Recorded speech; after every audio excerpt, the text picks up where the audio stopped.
स्वागत है आप सभी का रोशन सर स्टडी पॉइंट पे। और आज की इस वीडियो में हम देखने वाले हैं उपनिवेशवाद और देहात, जो कि 12th क्लास हिस्ट्री का चैप्टर नंबर है 10।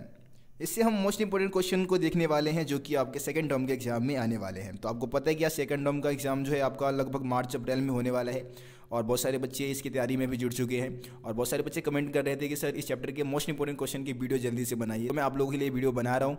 और ये वीडियो मैं आप लोगों के लिए क्यों बना सकता हूँ, देखो दोस्तों, एक तो मैं 4-5 सालों से बच्चों को कोचिंग क्लास दे रहा हूँ, तो मेरे को अनुभव है कि भाई हाँ, ये सारे क्वेश्चन आपके इंपॉर्टेंट है।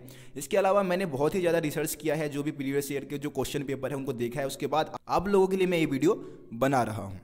दोस्तों, इसके अलावा इस चैप्टर को मैंने आप लोगों को कुल मिला के 3 पार्ट्स में समझा दिया है। ठीक है, आप लोगों ने अगर इन वीडियोस को नहीं देखा है तो एक बार जरूर देख ले। वीडियो का लिंक आपको डिस्क्रिप्शन बॉक्स में मिल जाएगा और ऊपर आई बटन पे भी मिल जाएगा। जाके इन तीनों ही वीडियो को देख ले। बहुत ही आसान और सरल भाषा में आपको पूरे चैप्टर को समझाया गया है, और भी एनिमेशन के माध्यम से। ठीक है, तो वीडियो को आप लोग एक बार जरूर देख ले। क्वेश्चन को देखना स्टार्ट करते हैं हम। जो हमारा पहला क्वेश्चन है वो है इस्तमरारी बंदोबस्त की विशेषता बताइए। ठीक है, इस्तमरारी बंदोबस्त आपके एनसीईआरटी का पहला ही टॉपिक है जिसमें इस्तमरारी बंदोबस्त के बारे में बताया गया है। और आपकी जानकारी के लिए मैं बता देना चाहूँगा कि बंगाल में सबसे पहले जो टैक्स एकत्रित करने की जो व्यवस्था लागू की गई थी वो इस्तमरारी बंदोबस्त ही थी। और इस्तमरारी बंदोबस्त लगभग 1793 में लागू किया गया था। ठीक है, 1793 के आसपास इसको लागू किया गया था। आप तो डेट याद रखना है। इसके अलावा ये व्यवस्था है क्या, इस व्यवस्था की मुख्य खास बात क्या थी, विशेषताएं क्या थी? तो इस व्यवस्था में क्या था कि राजस्व की जो रकम थी वो पहले ही निश्चित कर दी गई थी। ठीक है, जो निश्चित रकम थी वो हर एक जमींदार को देना होता। जमींदार के साथ अंग्रेजों ने क्या किया था, समझौता किया था इस व्यवस्था में। और राजस्व की रकम पहले ही क्या कर दिया, फिक्स कर दिया कि हाँ भाई, जो राजस्व की जो रकम है वो आपको इतनी फिक्स रकम आपको देनी है। ठीक है, और ये व्यवस्था किसके साथ तय की गई थी, जमींदारों के साथ। एक उदाहरण के माध्यम से मैं आपको समझाना चाहूँगा। जैसे कि मान लो कि जो इस्तमरारी बंदोबस्त जो है वो कुल मिला के मान लो कि 100 सालों के लिए लागू किया गया है। कितने सालों के लिए, 100 सालों के लिए। ठीक है, अब 100 सालों के लिए जब ये व्यवस्था लागू की गई है, तो अगर मान लो कि 100 सालों के लिए क्या है कि हर एक सीजन में ऐसा कह दिया गया कि सभी जमींदार को क्या करना है, 1 लाख रुपए राजस्व के रूप में देना है, टैक्स के रूप में देना है। ठीक है, 1 लाख रुपए क्या है, फिक्स रकम है, जो कि हर सीजन में क्या करना होगा, हर जमींदार को देना होगा। अब ये व्यवस्था क्योंकि 100 साल तक लागू की गई, तो 100 साल तक क्या रहेगा, 1 लाख की रकम ही फिक्स रहेगा। ठीक है, इसको ना तो बढ़ा सकते थे अंग्रेज और ना ही इसको घटा सकते थे। ठीक है, तो ये खास बात थी इस्तमरारी बंदोबस्त की। अब इस्तमरारी बंदोबस्त के अंतर्गत क्या हुआ था, जमींदारों को लगभग 400 के आसपास गांव दे दिए गए, 400-500 गांव दे दिए गए। अब ये सभी गांव मिलकर क्या करता था, एक तरीके से राजस्व संपदा का निर्माण करता था। राजस्व संपदा बन गया उनका जमींदारों का। अब जमींदार ये तय करते थे कि भाई उनको किस गांव से कितना टैक्स लेना है ना। जमींदार ये तय करते थे कि भाई किस गांव से कितना टैक्स वसूले, जिससे कि आगे वो कंपनी को टैक्स अदा कर सके। अब मान लो कि राजस्व अदा नहीं कर पाए, अगर जमींदार सही समय पे टैक्स की जो रकम थी, राजस्व की जो रकम थी, उसको अदा नहीं कर पाए, तो उस सूरत में क्या किया जाता था, उनकी ज़मीन को, उनके संपदा को नीलाम कर दिया जाता था। और नीलामी में जो भी ऊंची बोली लगाता था उसको ज़मीन और वो जो संपदा है उसको सौंप दिया जाता था। ठीक है, तो इस तरीके से इस्तमरारी बंदोबस्त काम करती थी। अब आगे बात करते हैं हम। अगला क्वेश्चन है क्वेश्चन नंबर 2। ग्रामीण बंगाल में जोतदार एक ताकतवर हस्ती क्यों था?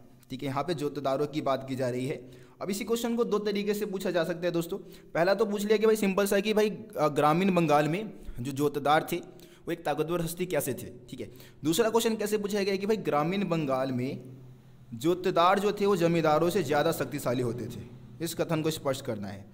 तो वास्तव में क्या है कि जोतदार कहीं ना कहीं जमींदारों से ज़्यादा पावरफुल हो गए थे। उसके बारे में हम पूरा अभी समझ लेते हैं। इसमें आपको दोनों ही क्वेश्चन में आपको सेम ही पॉइंट लिखने, कुछ अलग लिखने की जरूरत नहीं है। आपको जो भी पॉइंट्स आपको मैं बता रहा हूँ उसको आपको इस क्वेश्चन के उत्तर में लिख देना है। ठीक है, जोतदारों की अगर बात करें तो देखो, धनी किसानों का एक समूह था बंगाल में। धनी किसानों का एक समूह था जिसको हम क्या कहते हैं, जोतदार कहते हैं। अब 19वीं सदी आते आते तक क्या हुआ, जोतदारों ने ज़मीन के बहुत बड़े रकबे हासिल कर लिए। मतलब बहुत बड़े ज़मीन के जो बहुत बड़े बड़े टुकड़े थे उसको खरीदना शुरू कर दिया था इन्होंने। और इसके अलावा जो स्थानीय व्यापार है, ठीक है, स्थानीय व्यापार यानी कि छोटे लेवल के जो भी व्यापार होते थे, और स्थानीय साहूकार के जो कारोबार थे, साहूकार आप समझते होंगे जो पैसे उधार देते हैं लोगों को, तो स्थानीय व्यापार और साहूकार के कारोबार पे इन्होंने क्या किया, अपना नियंत्रण स्थापित कर लिया था। इसके अलावा इनके खेतों को बटाईदार जोतते थे। बटाईदार क्या करते थे, खुद हल लेकर आते थे, खुद मेहनत करते थे और उपज का आधा भाग इन जोतदारों को दे जाते थे। मतलब बिना कुछ किए इनको बहुत ज़्यादा मुनाफा हो जाता था। अब जमींदार कहाँ रहते थे, जमींदार रहते थे शहरों में। ठीक है, और जो जोतदार थे वो कहाँ रहते थे, गांव में। अब गांव में रहने का फ़ायदा जोतदारों को मिलता था। जोतदार क्या करते थे, गांव में रहने के कारण जो गांव के जो लोग हैं, ग्रामवासियों पे क्या करते थे, गांव वालों पे नियंत्रण बना के रखते थे। लेकिन जोतदार मतलब जब जो जमींदार थे वो ऐसा नहीं कर पाते थे, क्योंकि जो जमींदार जो थे वो कहाँ रहते थे, शहरों में रहा करते थे। ठीक है, इसके अलावा जोतदार क्या करते थे, जब जमींदार गांव की लगान को बढ़ाता था, मतलब टैक्स को बढ़ाता था, तो उस समय क्या करते थे, जोतदार जमींदार का विरोध किया करते थे और बहुत सारे किसानों को अपने पक्ष में ले लिया और उनको कह दिया कि भाई, किसानों को कह दिया कि जमींदारों को टैक्स नहीं देना है। अब जाहिर सी बात है, जब जमींदार को टैक्स नहीं मिलेगा तो उस सूरत में उसके संपदा को क्या कर दिया जाएगा, नीलाम कर दिया जाएगा। और जब जमींदार की ज़मीन को नीलाम किया जाता था ना, तो उस समय क्या करते थे, जोतदार बहुत ज़्यादा पैसे लेके जाते थे और उनकी ज़मीनों को खरीद लेते थे और इससे वो और ज़्यादा पावरफुल हो जाते थे। ठीक है, तो ये सभी पॉइंट्स आपको इस क्वेश्चन में बताने हैं। अब क्वेश्चन नंबर 3 देखते हैं हम। क्वेश्चन नंबर 3 है, ईस्ट इंडिया कंपनी ने जमींदारों की सत्ता को किस प्रकार भंग किया। इस क्वेश्चन में आपको बताना है कि लगभग 18वीं 19वीं सदी आते आते तक 18वीं सदी आते तक क्या हुआ, जमींदार जो थे उनकी सत्ता को कम करने के लिए, सत्ता को सीमित करने के लिए अंग्रेजों ने कुछ कदम उठाए थे। अब मैं आपको बता देना चाहूँगा कि मुगल काल में जमींदार बहुत ही ज़्यादा पावरफुल हुआ करते थे, क्योंकि उनके पास अपने सैनिक टुकड़ियाँ होती थी, अपने घुड़सवार सिपाही होते थे, अपने किले होते थे, है ना, न्याय करने की व्यवस्था, मतलब न्याय करने की शक्ति इनके पास हुआ करती थी। लेकिन ईस्ट इंडिया कंपनी ने जब से भारत में शासन कायम किया था, तब से वो क्या कर रहे थे, उनकी जमींदारों की शक्ति को सीमित करने की कोशिश करते थे और जमींदारों की शक्ति को सीमित करने के लिए कुछ कदम उठाए। ठीक है, जैसे कि जमींदारों की सैनिक टुकड़ियों को भंग कर दिया, जो भी उनके पास सेना थी उसको भंग कर दिया, ख़त्म कर दिया, उनके किले ध्वस्त कर दिए गए, उनकी जो कचहरी थी, कचहरी यानी कि दफ्तर जहाँ से वो कामकाज अपना संभालते थे, वो कंपनी द्वारा नियुक्त, जो ईस्ट इंडिया कंपनी द्वारा नियुक्त जो कलेक्टर था ना, उसकी देख रेख में रख दिया गया। उनसे स्थानीय न्याय की जो व्यवस्था थी वो भी छीन ली गई उनसे, और पुलिस की व्यवस्था करने की जो शक्ति थी, स्थानीय पुलिस की व्यवस्था करने की जो शक्ति थी वो भी उनसे छीन ली गई थी। तो इन सभी कारणों से क्या हो गया, जमींदार जो थे वो बहुत ही कमज़ोर हो गए थे और उनकी पावर बिल्कुल ख़त्म हो गई थी। ठीक है, तो ये सारे पॉइंट्स आपको इस क्वेश्चन में बताने हैं। उसके बाद हम क्वेश्चन नंबर 4 देखते हैं, 5वीं रिपोर्ट। बहुत ही ज़्यादा इंपॉर्टेंट क्वेश्चन है, 5वीं रिपोर्ट से आपके एग्जाम में क्वेश्चन आने के बहुत ज़्यादा चांस है। और देखो 5वीं रिपोर्ट है क्या, तो भारत में जब से ईस्ट इंडिया कंपनी ने क्या किया था, अपना शासन कायम किया था, तब से क्या था कि यहाँ पे मतलब ईस्ट इंडिया कंपनी के क्रियाकलाप पे बहुत ही बारीकी से नज़र रखा जाता था। जब से मतलब लगभग 1600 के आसपास से ईस्ट इंडिया कंपनी भारत में अपना शासन चलाना शुरू कर दिया, मतलब 1600 में उसकी स्थापना होती है, तब से क्या था कि ईस्ट इंडिया कंपनी के क्रियाकलाप पे बहुत ही बारीकी से नज़र रखा जा रहा था। ठीक है, तो यहाँ पे क्या था कि हर साल एक रिपोर्ट तैयार किया जाता था और उसको ब्रिटेन के संसद में पेश किया जाता था, जिसमें जो भी ईस्ट इंडिया कंपनी के क्रियाकलाप थे उसके बारे में लिखा जाता था। अब 5वीं रिपोर्ट उन रिपोर्टों में से 5वीं थी जो कि ईस्ट इंडिया कंपनी के क्रियाकलाप और प्रशासन को लेकर तैयार की गई थी। ठीक है, अब इसको पेश किया गया कब ब्रिटेन के संसद में, कब पेश किया गया, तो 1813 में, मतलब 1813 में इसको ब्रिटेन के संसद में पेश किया गया था और ये 1002 पृष्ठों में था। कितने पृष्ठों में था, 1002 पृष्ठों में इसको लिखा गया था। वैसे 5वीं रिपोर्ट सिंपल सा अगर क्वेश्चन आता है तो आपको एक पॉइंट से 3 पॉइंट बनते हैं, आप 3 पॉइंट लिख सकते हैं। इसके अलावा आप इसको लिखने के उद्देश्य के बारे में ही थोड़ा बहुत आप बता सकते हैं कि 5वीं रिपोर्ट को लिखने का उद्देश्य क्या था, 5वीं रिपोर्ट क्यों लिखा गया था। तो जाहिर सी बात है, पहला पॉइंट होगा कि भाई ईस्ट इंडिया कंपनी के क्रियाकलाप और उसके प्रशासन पर नजर रखने के लिए लिखा गया। दूसरा पॉइंट बताएंगे कि भारत तथा चीन के साथ जो व्यापार हो रहा था, ठीक है, व्यापार में ईस्ट इंडिया कंपनी के एक अधिकार को खत्म करना था। मतलब कि भारत और चाइना के साथ जो भी व्यापार हो रहा था, ब्रिटेन में सिर्फ एक कंपनी थी, ईस्ट इंडिया कंपनी, जिसको भारत और चीन के साथ व्यापार करने का अधिकार दिया गया था। तो इस एक अधिकार को खत्म करने के लिए 5वीं रिपोर्ट लिखा गया था। इसके अलावा भारत और चीन के साथ जो भी व्यापार हो रहा है, ठीक है, इसका जो लाभ है वो ब्रिटेन के सभी लोगों को मिले, सभी लोगों को दिलाने के लिए 5वीं रिपोर्ट को लिखा गया था। ठीक है, तो ये सारे पॉइंट आपको 5वीं रिपोर्ट में बता देने हैं। उसके बाद आ जाते हैं हम क्वेश्चन नंबर 5 को देख लेते हैं। क्वेश्चन नंबर 5 है कि राजमहल की पहाड़ियाँ तथा संथाल लोगों की जीवन की विशेषता बतानी है आपको इसमें। ठीक है, सिंपल सा क्वेश्चन है। वैसे क्वेश्चन ये लॉन्ग में 6 मार्क्स में भी आ सकता है आपकी, और ये 3 मार्क्स में भी कहीं सिर्फ राजमहल की पहाड़ियों की जो लोग हैं उनके जीवन की विशेषता पूछ सकता है एग्जाम में, या फिर जो संथाल लोग थे सिर्फ उनके जीवन की विशेषता आपके एग्जाम में पूछा जा सकता है। तो कैसे भी क्वेश्चन आ सकता है, आप इसको ध्यान से समझ ले, बहुत ही आसान है। देखो राजमहल क्या है, बंगाल में एक जगह है राजमहल की पहाड़ी है, जैसे आप इस चित्र में देख सकते हैं राजमहल की पहाड़ी का दृश्य दिखाया गया है। और वहाँ पे 2 तरीके के लोग वहाँ पे मतलब बसे हुए थे। एक तो पहाड़िया लोग थे जो कि वहाँ के मूल निवासी थे, एक तरीके से वहीं के थे, और बाद में वहाँ पे संथालों को बसाया था अंग्रेजों ने। तो इन दोनों की ही बात करते हैं, दोनों ही एक तरीके से आदिवासी थे, लेकिन संथालों को बाद में राजमहल की पहाड़ी के नीचे वाले इलाके में बसाया गया था। ठीक है, यहाँ पे सबसे पहले हम पहाड़िया लोग जो थे उनके जीवन की विशेषता की बात कर लेते हैं। देखो ये जो पहाड़िया लोग थे वो क्या करते थे, झूम खेती करते थे। झूम खेती यानी कि घूम घूम के एक जगह पे टिक के खेती नहीं करते थे, बल्कि अलग अलग जगह पे हर एक सीजन में अलग अलग जगह पे जाके खेती किया करते थे। अब खेती करने के लिए किसका इस्तेमाल करते थे? कुदाल का इस्तेमाल करते थे। देख सकते हैं आप कुदाल का यहाँ पे चित्र भी बना हुआ है। तो कुदाल का प्रयोग खेती करने के लिए किया करते थे। ठीक है, खाने के लिए महुए का फूल इकट्ठा करते थे। महुआ का पेड़ आप लोगों ने शायद देखा होगा गाँव में अगर आप रहते होंगे तो। इसके अलावा काठ कोयला बनाने के लिए क्या करते थे? काठ कोयला बनाने के लिए लकड़ियाँ इकट्ठी करते थे। ठीक है, काठ कोयला उसे कहते हैं जो कि लकड़ियों से बना जाता है। ऐसा कोयला जो लकड़ियों से बनाया जाता है उसको हम काठ कोयला कहते हैं। इमली के पेड़ के नीचे क्या करते थे? आराम किया कर, मतलब झोपड़ी बना के रहते थे, घर बना के रहते थे। और आम के पेड़ के नीचे क्या करते थे? आराम करते थे।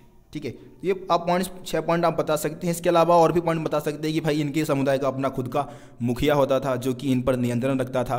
इसके अलावा ये क्या करते थे? कई बार मैदानी इलाकों पे हमला करके वहाँ के लोगों का माल या सामान वगैरह लूट लिया करते थे। ठीक है, तो ये सारे पॉइंट आप पहाड़ी लोगों के जीवन के बारे में आप बता सकते हैं।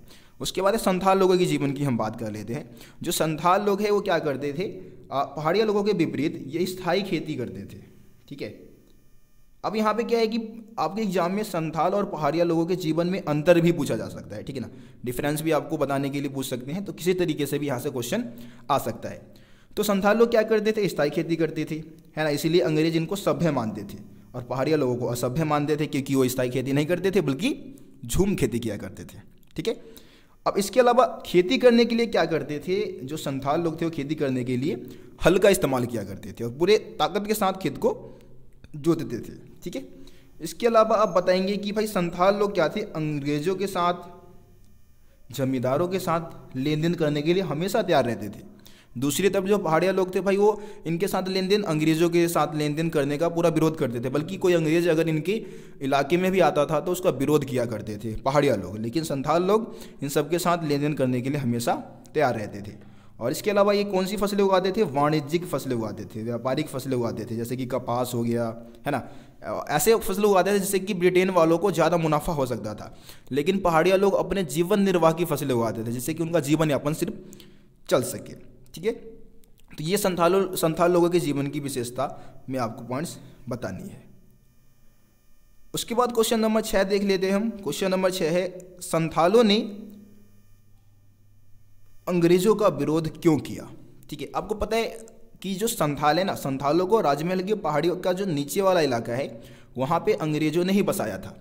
ठीक है, अंग्रेजों ने जमींदारों की सहायता से उनको नीचे वाले हिस्से में बसाया था और दामिन ई कोह का गठन किया था। दामिन ई कोह यानी कि जो संथालों की भूमि थी, राजमहल के नीचे वाला भाग। लेकिन फिर आगे चल के क्या हुआ? कुछ समय बाद संथालों ने भी क्या किया? अंग्रेजों का विरोध करना शुरू कर दिया, अंग्रेजों के खिलाफ आवाज़ उठाना शुरू कर दिया। तो ऐसे क्या कारण थे जिससे कि संथालों ने अंग्रेजों के विरोध हो गए या फिर अंग्रेजों के खिलाफ विद्रोह किया? तो इसमें सबसे पहला कारण तो ये था कि भाई जिस ज़मीन को साफ करके, जिस ज़मीन की सफाई करके इन्होंने खेती शुरू की थी, वहाँ पे अंग्रेज लोग क्या कर रहे थे? ब्रिटिश सरकार क्या कर रही थी? बहुत ही ज़्यादा कर लगा रही थी, बहुत ही ज़्यादा टैक्स वसूलते थे इनसे। ठीक है, दूसरी तरफ जो साहूकार थे वो भी अपनी हरकतें दिखाते थे। साहूकार क्या करते थे? उनसे बहुत ही ज़्यादा, कोई भी पैसे उधार अगर संथालों ने लिया है तो उनसे उस पर बहुत ज़्यादा ब्याज वसूलते थे। अगर ब्याज ना दे पाए तो उनके ज़मीन पे ही कब्जा कर लेते थे ये कमीने लोग। ठीक है, तो इस कारण भी भाई ये नाराज़ थे अंग्रेज़ों से। और दूसरी तरफ जो जमींदार थे वो क्या करते थे? दामिन वाला जो इलाका है, दामिन ई कोह वाला जो इलाका है, वहाँ पे अपने नियंत्रण का दावा करते थे। तो कहते हैं कि भाई दामिन वाला जो इलाका है ना वो तो हमारा है, हम जमींदारों का है क्योंकि हमने तुम्हें बसाया वहाँ पे। तो इससे भी संथाल लोग नाराज़ थे और उन्होंने क्या किया? ब्रिटिश सरकार के विरुद्ध आवाज़ उठाया था। लेकिन उनकी ये कोशिश नाकामयाब रही थी और संथालों की पूरी जो जाति थी उसी को समाप्त कर दिया था अंग्रेजों ने। ठीक है, तो ये आपको संथालों ने अंग्रेजों का क्यों विरोध किया, इसमें आपको ये 3 पॉइंट्स बताने हैं। तो दोस्तों ये 6 ऐसे क्वेश्चन थे जो कि मोस्ट इंपॉर्टेंट क्वेश्चन थे इस चैप्टर के। आपको पता है कि ये चैप्टर 50% ही आ रहा है ना। अगर पूरा चैप्टर आ रहा होता तो ज़्यादा क्वेश्चन बनाता, लगभग 12-15 क्वेश्चन में बनाता, लेकिन 6 ही क्वेश्चन आप लोगों के लिए लेकर आया हूँ क्योंकि 50% ही चैप्टर आपका सेकेंड टर्म के जो सिलेबस है उसमें ऐड किया गया है। तो मैं उम्मीद करता हूँ आप लोगों को सभी क्वेश्चन समझ में आ गया होगा। इसका PDF आपको मिल जाएगा टेलीग्राम पे, तो टेलीग्राम को आप लोग जरूर ज्वाइन कर ले। और इसके अलावा चैनल को यार सब्सक्राइब नहीं किया है तो सब्सक्राइब करके बेल आइकन को प्रेस कर दें ताकि मेरे चैनल पे आने वाली सभी वीडियो का नोटिफिकेशन आप तक पहुंच सके। तो चलिए दोस्तों, मिलते हैं आप लोगों से अगली वीडियो में। तब तक के लिए जय हिंद, जय भारत।